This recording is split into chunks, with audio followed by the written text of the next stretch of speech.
Assalomu alaykum hurmatli teletomoshabin do'stlar. Efirda qishloq hayoti va ijodi ko'rsatuvining navbatdagi soni.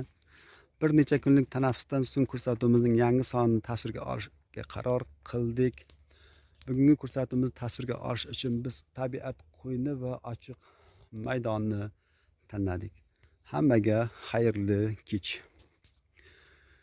Eslaringizda bo'lsa, bundan bir necha oylar muqaddam ijtimoiy tarmoqlarda bir otaxon chiqib, qachon bir o'tiramiz mavzusini olib chiqqan edi. O'sha otaxonning so'zlarini davomiyligi sifatida ikki misra qilib oq qog'ozga tushirganmiz. O'sha ikkilikni siz azizlarga ilindim. Qachon bir o'tiramiz. Ayu do'st qadrdonlar, bir ko'z bir qoshlar, damlab qozonda oshlar. Qachon bir o'tiramiz.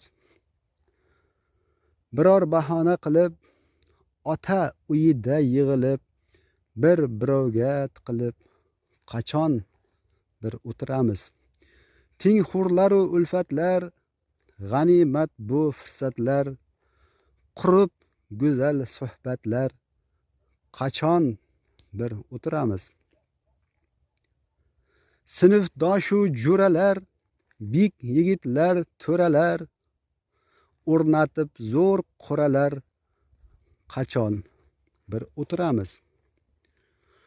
Qora qo'chqorni so'yib, go'shtini tandirga qo'yib, jizdan kabobdan to'yib, qachon bir o'tiramiz.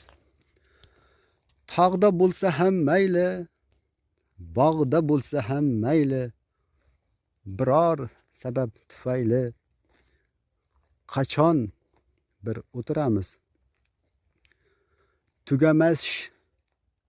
Tugamas ish degani, g'am u tashvish degani, barisin unutgani, qachon bir o'tiramiz. Dunyolardan uzilib, odamlardek yozilib, yonboshlab yo cho'zilib, qachon bir o'tiramiz. Biz didorga zorray deb, bu dunyosi torray deb, qo'l siltab ey borray deb, qachon bir o'tiramiz.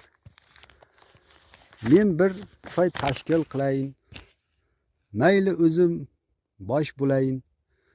Ayting, qaysi kun qulay, qachon bir o'tiramiz.